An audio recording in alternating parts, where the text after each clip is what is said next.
Hello, everyone. I hope you're having a good day, and I hope that you are staying inside and stay safe. And remember to sanitize, sanitize, sanitize. I today wanted to share with you a story in my life, one of many that I have to share. It's actually titled Just Say No. And I had this relationship a few years back, and I wanted to talk about it. And I think it helps me to talk about it. Now, I met this guy while he was in jail. He was a friend of a friend of a friend, and I thought he was pretty hot. So he wanted me to visit, and visiting was at least one time a week just to hang out and talk and chill. And, you know, it only lasted 45-minute visit. So, you know, and we had phone calls and stuff like that too. So when I couldn't go visit, and he had a year left when I met him. So I did visits every week. I tried. And he seemed like a good guy, but I was worried what it would be like for him to get out and live with me. He was a very jealous man. He had been cheated on many times, so I had to deal with his insecurities. And in the month that he was due to be released, I kind of pulled back a little bit. I didn't go see him. I didn't take his phone calls. I had doubts how, this would work out. So his release date came and went, and I had thought I didn't have to worry about him showing up. Then 2 weeks after his release, bam, there he is. And he was staying with his mother, and he asked could he stop over and say hey, and I said sure. He came, hung out for a bit, and daily he kept calling, stopping by, hanging out. And we eventually made a decision for him to move in with me.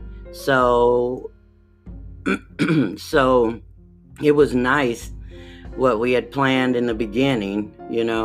He used to visit his mother, and his brothers. And I noticed that his mother was always giving him pills for this, pills for that. She was like a pharmacy. She had a lot of health problems, and she had a wide variety of medication to go along with it. So when he would come home, he would be high as a kite. And I had mentioned that it wasn't a good idea for him to keep taking her medication. But he would just pretty much say, it's no big deal. It doesn't affect me like that. And so I had wanted to move back to Dublin. And that was a very good area that I really enjoyed when I first came to Ohio. And it was about 3 hours from his mother and brothers, which was okay by me. He had mixed feelings about being so far away from his family, but he came with me anyways. And we had a new start in a wonderful city that I loved. And he found work really fast, which we were happy about. He made enough money to pay our bills and still had money left over. And then I stayed home with the kids, took care of the house, the pets, all that. And he had a hobby, which was tattoos. He was always really good at that, and he really loved doing them. He started to make friends at work, and they wanted to get a few tats here and there. Well, one guy came over to get a tat with his girlfriend and his new baby. Cutest baby in the world. They seemed very nice. They were on the younger side.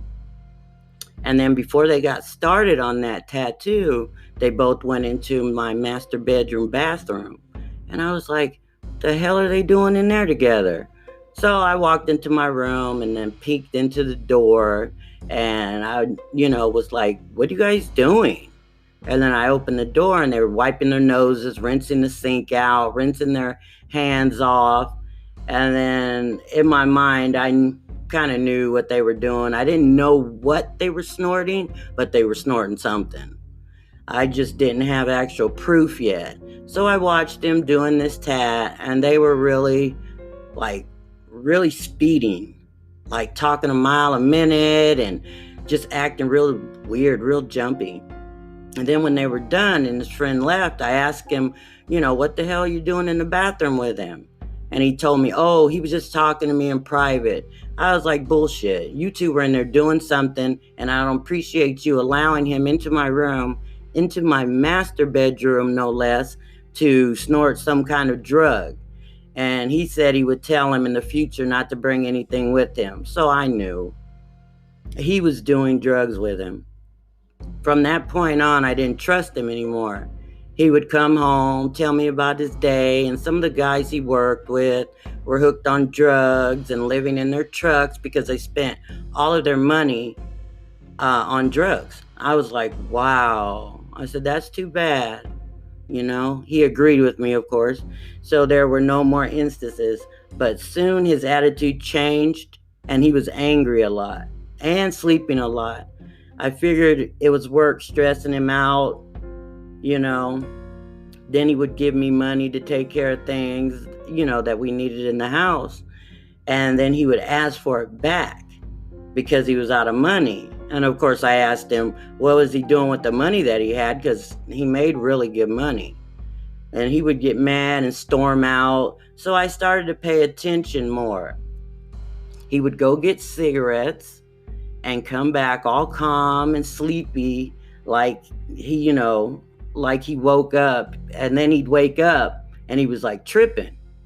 Then he'd go out for 5 minutes and come back all calm. And I told him he had to come clean. I knew he was doing some sort of drug. He broke down, said he had been taking Percocets and he was snorting them. He said he needed, them because of pain and, all kinds of things. And then he broke down, said he needed help to get off of them. So we took him to a place to do his rehab. And we finally found one that was actually decent, or so I thought. And he had to check in the next day. So I drove him there.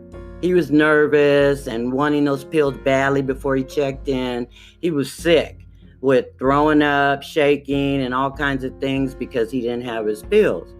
And I felt really bad for him. And I was just like, wow, how horrible must that feel? And then, they set him up for 7 days of rehab. And I must say, I felt peaceful when he was gone. He couldn't call because they took the cell phones from him. So it was really nice to not have to worry about him calling. So I picked him up after the 7 days and he seemed better. But after 1 week back at work, he was the same. He went back to that same job and they all did drugs. So he was bound to start again because he was hanging with the same people. So I talked to him and told him he has to try again or him and I were done. I didn't want to seem heartless, but I can only deal with it for so long if he doesn't want to get better. So he went back into rehab for the second time. 7 days again. When he got back out into the drugs he ran to, he kept sliding back into the drugs and needed more time in rehab, I thought. So we checked him in again, and he went for 2 weeks this time. He called me about 7 days in and said they wanted him to sign up for 28 days in rehab, and he wanted to know what I thought. I said, it's a good idea. Maybe he did need more time. He then turned it around on me, got mad, and said I wanted him to be gone 28 days, and why did I want him gone? I was like, what? I was like, you just called me to see if it was a good idea. Now it's, I want you in there longer? I don't understand. I was like, wow, really? And then he got mad and just said, oh, pick me up in a week. So he wasn't going to do the 28-day idea because he thought I was out there, doing God knows what. And so he just made no sense. No sense at all. So in a week, I went ahead and picked him up. And, all was good. He seemed normal. And I told him if he backslides this time, I'm done. So he was good for another week. Then he started to go back to his fiending, is what we call it. And he was acting up. And in the middle of the night, he'd ask for my engagement ring. So I was really mad so that he could pawn it and he would get it out again on payday. I couldn't believe it. I got so angry. I said, you know what? Here, take it. I don't even want it anymore. You could sell it. You could pawn it, whatever you want to. I told him I was done and he had to leave. Well, there was a verbal argument, we back and forth words, and he got all his things and took them. I said, "You got to go." And I locked the door after he left, and I told the kids not to open the door for him at all. He kept coming by and screaming at me to open the door, and then he went through the crying phase, saying he loved me and couldn't live without me. Then he would switch back to being mad because I told him to leave. And my anxiety was at an all-time high during this part. And him refusing to stop coming by, acting up, didn't help at all. And I called the police and made a report about his stalking. I showed them the text that I had saved, and they took a report and gave me a case number to file for a protective order with the court. I did not feel safe at all, so I wanted to make sure I took care of that. And then what ended up happening is I made a decision to leave because he just wouldn't stop. So I said, well, I'm going to find a place, decent, nice place where, I could move and where he couldn't find me. So I was looking and everything like that. And then I found something. So during the time he would be at work, that's when we moved. And it was me and my son moving all the items into the truck. My 2 girls helped me too, but they were little, so, they couldn't really do too much. And then we finished by late afternoon. I turned in the keys to the apartment, and then I felt very peaceful from that. I felt like I didn't have to worry about him bombarding himself into, the house or anything like that. And then I changed my phone number, and I never had to deal with him again. He was one of the worst mistakes that I have ever made in my life. I did learn a lot from this point in my life, and I will never let myself get to that point again. I have no idea where he is, and I don't want to know. My life is normal again, and I like normal. I had never dealt with someone who was addicted to drugs before, so that was an eye-opener. And it is not easy for them to beat the drugs, as I have seen it up close. And that habit is something else. I tried to be patient and understanding, but a person can only take so much. I tried and tried, but in the end, there was nothing I could do. He had to want to stop. I mean, if someone needs your help, help them as much as you can. But if they don't help themselves, there's really nothing you can do. I do pray for his safety and his health. That's pretty much all I could do anyway. This was a very low time in my life. I was depressed, sad, alone. I just didn't know what to do. And it was hard to get out of that depression during that time. But I was going to see my counselor, and I was, she had me on my medication, so that helped a little bit. But, it didn't really help as much as I would have liked. And, God was the only person I could turn to at that point. And if it wasn't for him, I don't know, what I'd be able to do. So, just always, try to be kind, but don't let yourself get, abused by someone that may be dealing with drugs or, being argumentative and things like that. You just kind of got to know when enough is enough and you got to walk away. And, it may, sound easy, but it's actually not.